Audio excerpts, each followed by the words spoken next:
So good morning, good afternoon, and good evening to all joining us for an invigorating session in the world of water.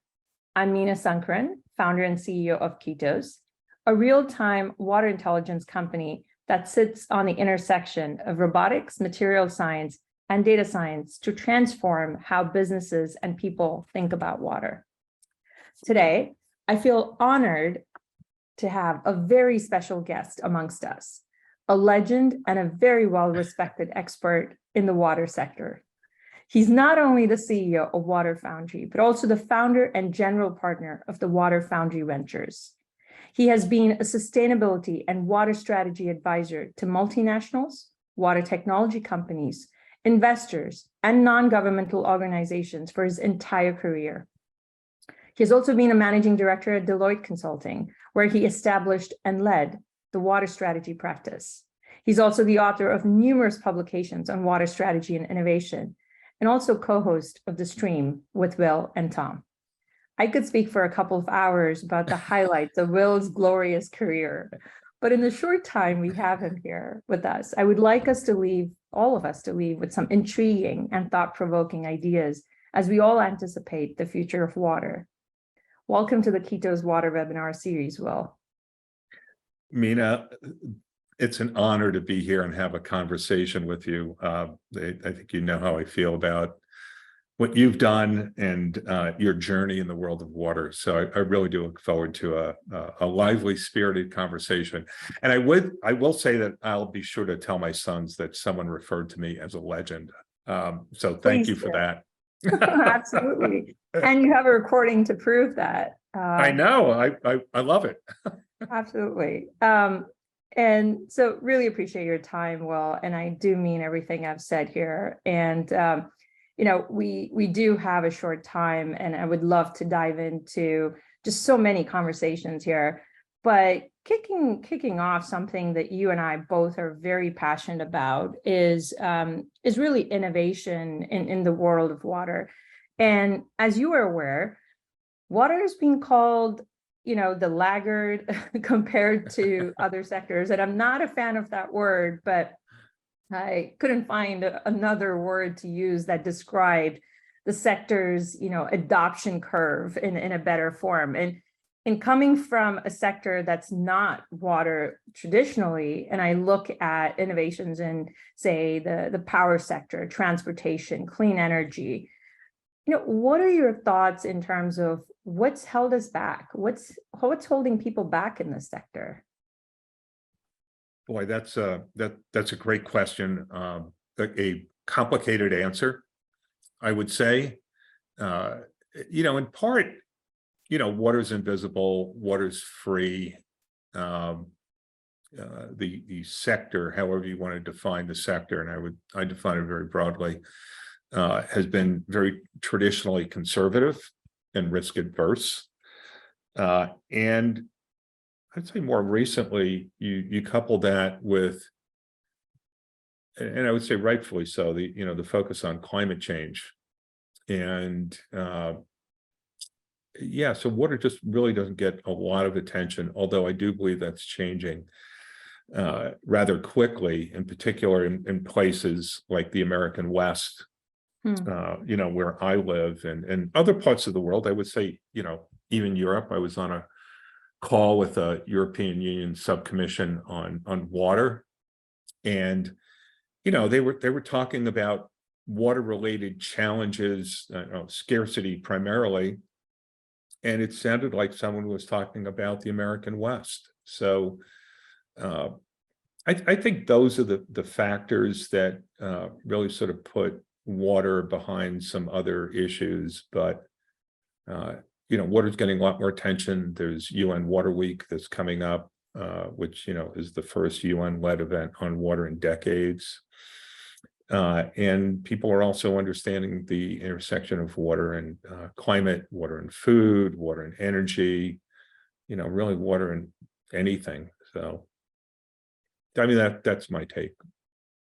No, and I appreciate you sharing that, because when I think about my journey, I founded KETOS in 2015, as you're familiar, and every year there has been, this optimistic wave of hope. This is the year where we're going to see the strong adoption from, the utility sector. And there's lots of forces moving in that direction, no doubt. The awareness, the presence of mind, the nexus of different, topics of conversation. But what are some of the sort of, key insights that you're picking up on in conversations that make you feel like, okay, the predictions for 2023 stand a better chance? Certainly the UN Water Week is one of them in terms of the level of focus or importance, or the last year, COP finally having a water topic even. But what makes you think 2023 stands a better chance? Yeah, sure. If I had to boil it down to one factor, one tailwind, if you will, it's that water is really sort of biting now on business growth and economic development, and social well-being.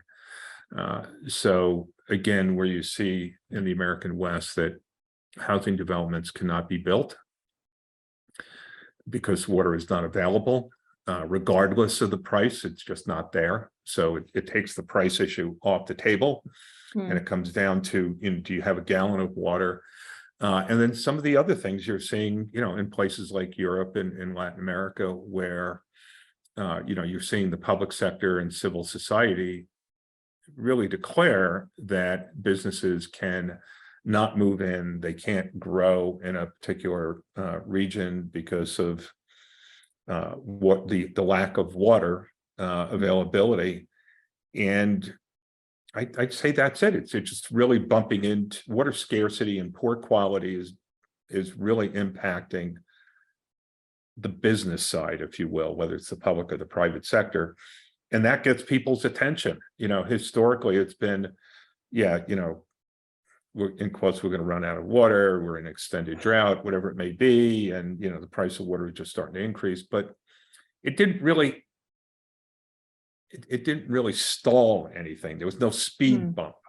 So I do believe that things have fundamentally changed, coupled with the rise of technologies that suddenly offer both the public and the private sector, and also, civil society, real-time data, which is, where you're at, where you fit in the scheme of things.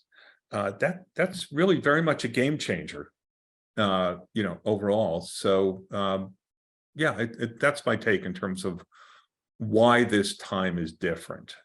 And you're right. I mean, I've been in the sustainability world for roughly about 20 years, and it was always around the corner. Yes. It was, next year. Oh yeah, we're just early.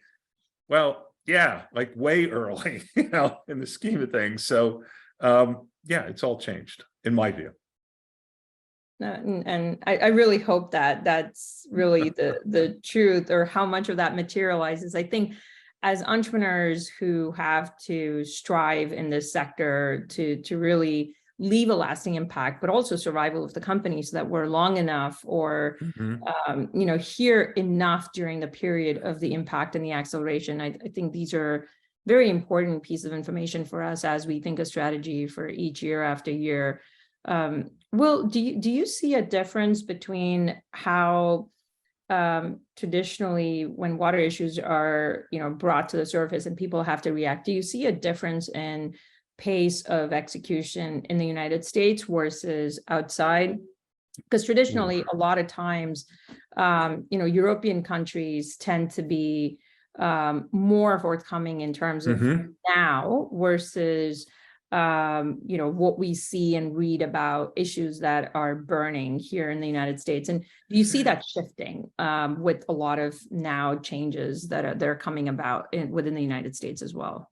Yeah, really good question and observation. So the short answer is yes, there is definitely a difference in geographic location in terms of how multinationals and even utilities think about issues like water or sustainability at large. And, again, I'll refer back to Europe, just, I would say historically, but they've been talking about sustainability for a while. They have really led on thinking around the circular economy and what that means and what the opportunities are. Resource constraints. I mean, if you think about, the scale of European countries and the density, it really sharpens the mind, if you will, in terms of the value of resources like water and the need to do better with respect to how we manage those. And I'd say, in the US, it historically has been less of an issue. We're in a lot of ways very regulated as a country, but we don't view water as a strategic resource. We continue to extract resources, use them and throw them away, as opposed to thinking about circularity and the value of that. But that is changing.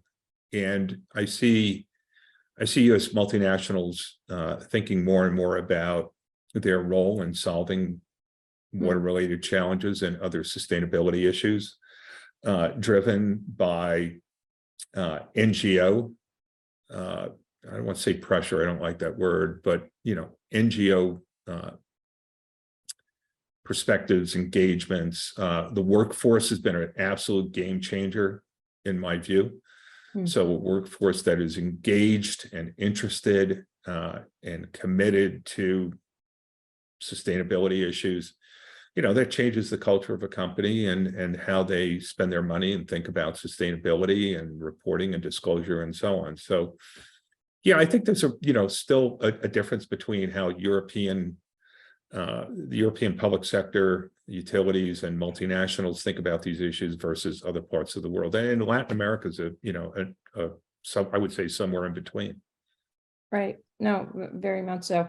And it's interesting you bring that up about the sustainability awareness of companies taking more responsibility, because 3 years ago, when customers were talking to KETOS, it was a lot about labor savings, operational efficiency, and how do we cut some lab costs? How do we automate more within our organization?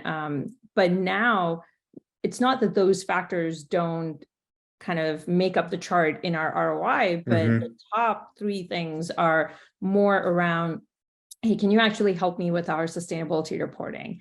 How can you get into this platform that we already have established and have implemented for our ESG metrics captured, but we have air and waste data. Can you become the water module for that data? And so the awareness to even have that conversation with us didn't happen until 24 months ago. So I certainly do see that change in conversation, but it depends where in the organization you are and how much of a sustainability awareness or agenda is being driven within that company. Yeah, completely agree. You bring up a really good point.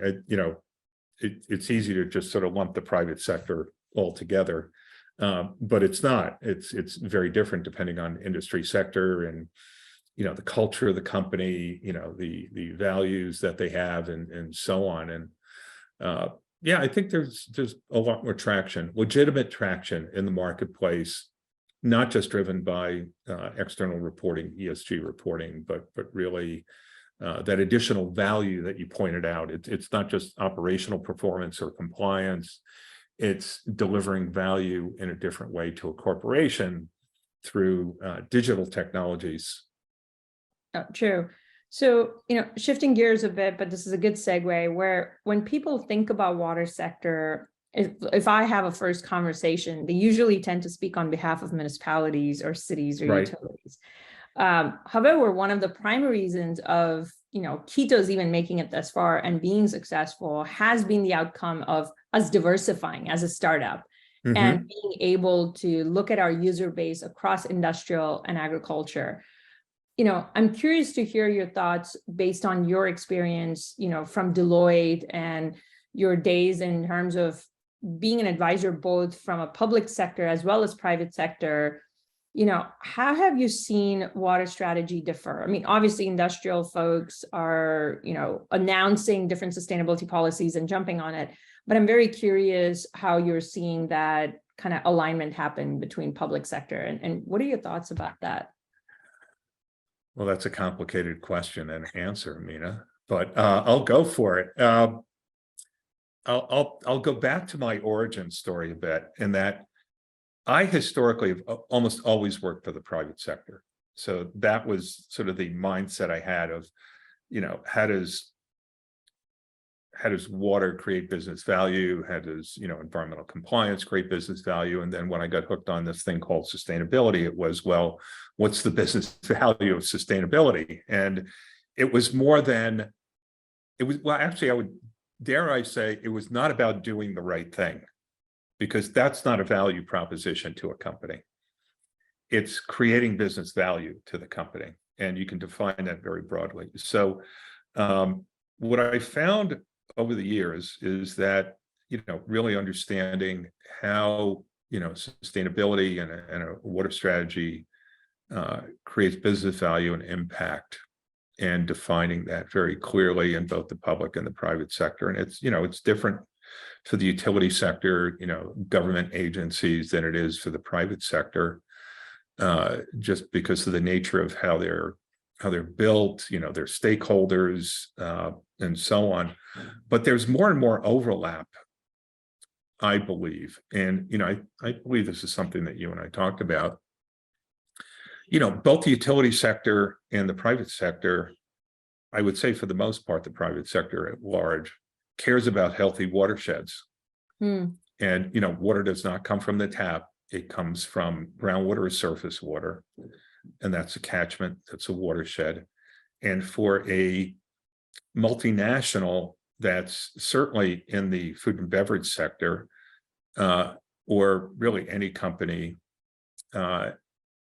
their role in ensuring, water abundance and good quality and healthy ecosystems and access is important. So that Venn diagram of where the public sector utilities are focused more, increasingly more, and the private sector, I think, is a really interesting place to play. And that's where you play. I mean, you think about the value of KETOS to the utility sector, to the private sector at large, and the various verticals in the private sector. And as I think about it, that sort of sounds like a rambling answer, but you just got me thinking in depth about what this looks like, and how things have evolved over time. Yeah, and some of the things I have started seeing more when I have learned about defining the go-to-market strategy and their thought processes. Procurement is so fundamentally different between the two, which seems to dictate quite a bit of ultimately what gets deployed within public sector. Essentially, another aspect is how open-minded are innovative business model opportunities.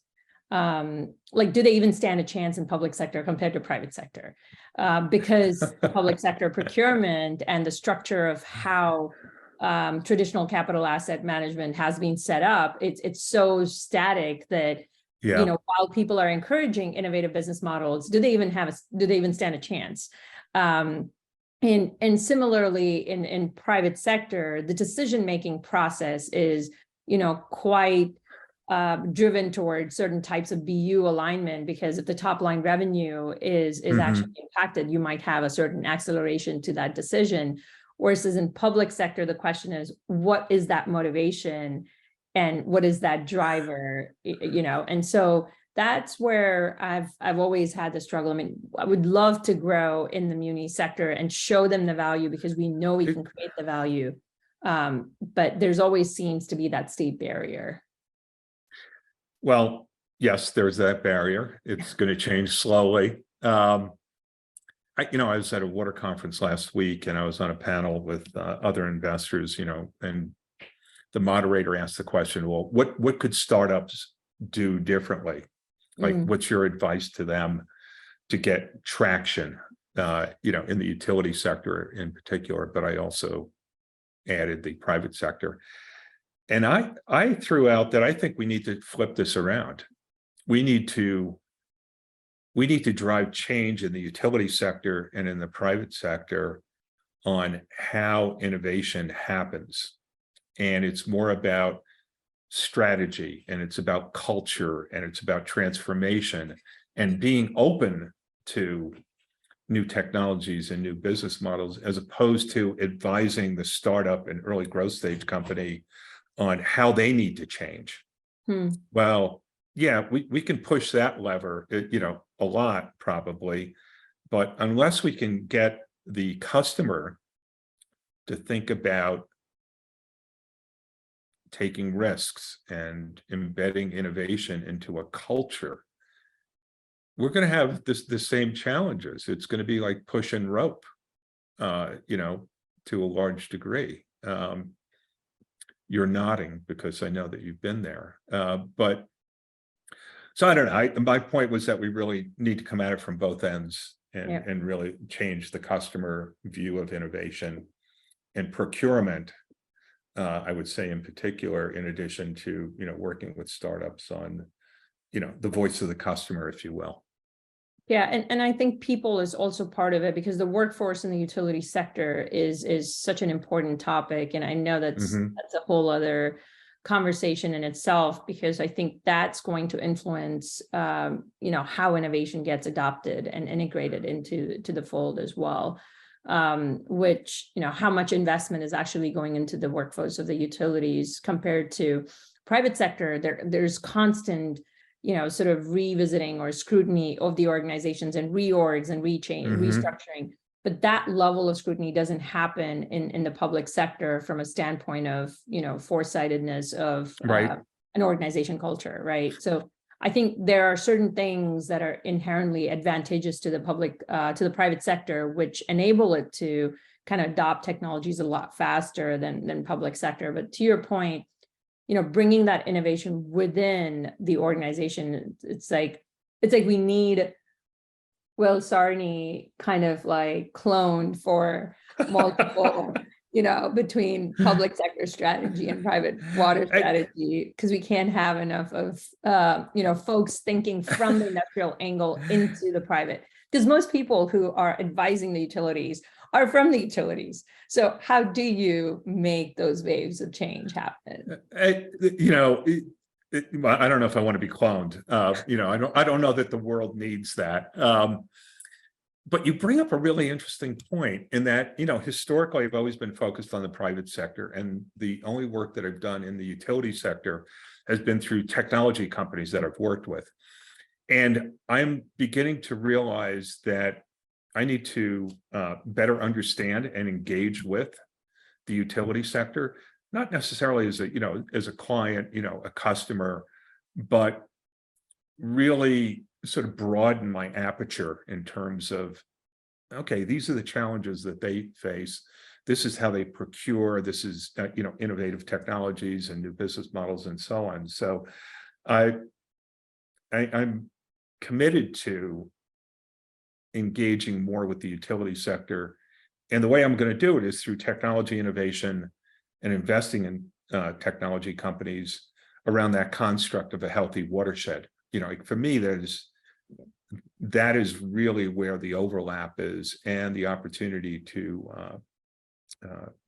partner, if you will, in solving problems that are facing both sectors. Yeah, thank you, Will. And very interesting to hear the insights, and I'm curious to see how that evolves, especially some of the work that you're doing on the watershed. But Meena, you will be my guide, so you have an action item.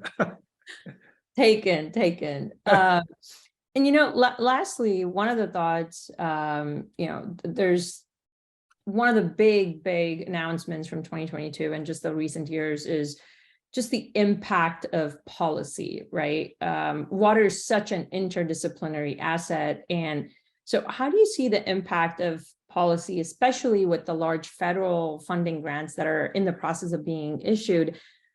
However, like for innovative tech companies who have the courage of wanting to add value in this sector, it's really complicated in figuring out how to avail some of these resources. But more so, what are your thoughts about these funds coming in? Are they materially going to change and solve some of these issues? Do you think that's a big trigger in 2023 being kind of one of the game-changing years for us?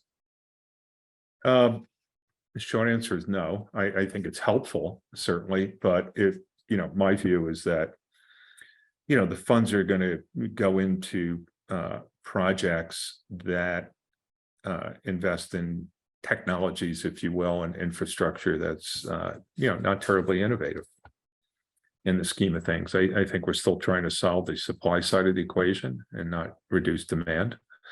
Although there are some encouraging signs on the ag sector. I believe public policy innovation and change in the public policy sector is going to come from,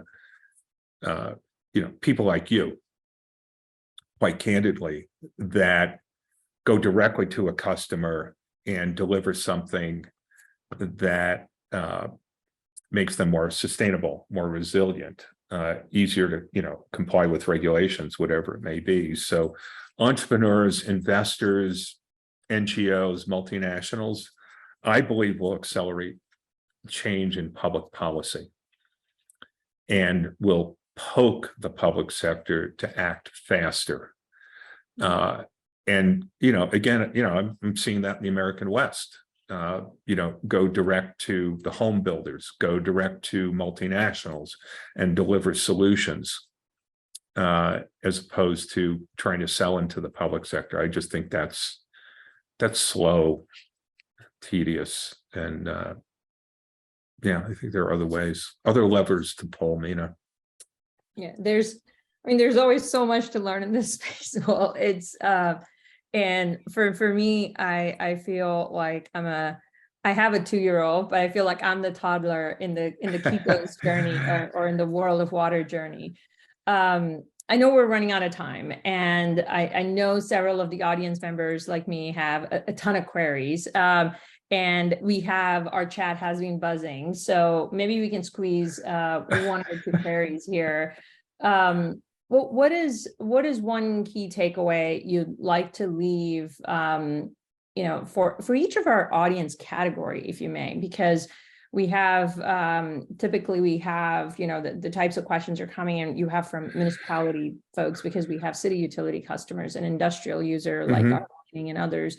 And then, of course, for other fellow startups and champions in the water sector.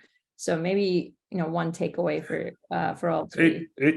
Sure. I see this as a cross-cutting issue. I think there's, an incredible focus on water as a risk, which is important to understand, business value at risk for the private sector, risk to a utility, government agencies, and so on. But think about water as an opportunity and what it can deliver if you focus on innovative technologies, innovative business models.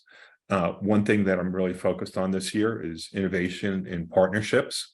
And in the private sector, the term of art has always been collective action. And I maintain that catalytic communities is really where the action will be. And catalytic communities are being formed by multinationals with technology companies, investors, and NGOs, and also creeping towards engaging with utilities. So, all of this is a risk. We need to pay attention to it, but this is a big opportunity for us to do better and really build a sustainable and resilient society and businesses. And that's my view. But Meena, I'm a raging optimist, so that's. So am I. I'm sticking with it.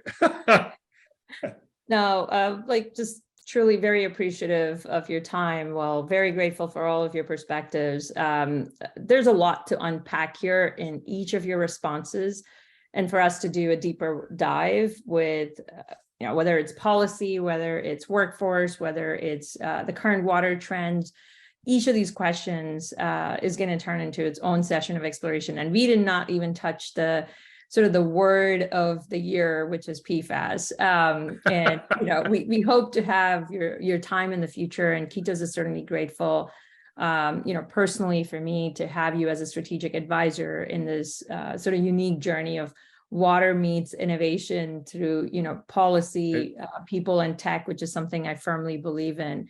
And thank you to every single person who took the time here today out of your precious day to listen to us. Feel free to learn more about KETOS Solutions at info@ketos.co or www.ketos.co, so we can share with you more about our learnings and our successes from working with industrial, agriculture, and municipality customers. I truly believe transformation through actionable real-time water intelligence doesn't have to be a distant pipe dream. Whether it's 22 or 2023, we're here, and we wish you that you could join us in this journey. Thank you all. Have a great rest of your day.